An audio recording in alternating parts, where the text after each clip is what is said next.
Telangana revenue గృహ నిర్మాణ సమాచార శాఖ మంత్రి పొంగులేటి శ్రీనివాసరెడ్డి మరోసారి మానవత్వాన్ని నిరూపించుకున్నారు. ఆదివారం సాయంత్రం ఖమ్మం జిల్లా నుంచి కూసుమంచి నుంచి హైదరాబాద్కు వెళ్తుండగా సూర్యాపేట జిల్లా శివం మండల కేంద్రంలో కారు ప్రమాదం జరిగింది.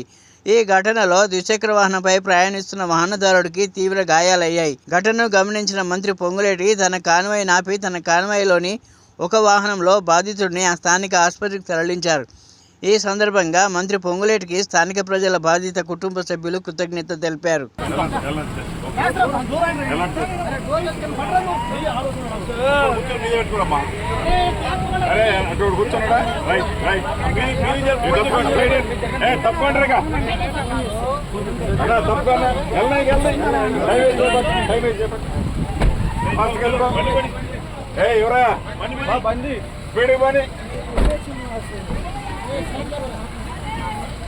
నువ్వు వెళ్ళిపో, నీ పని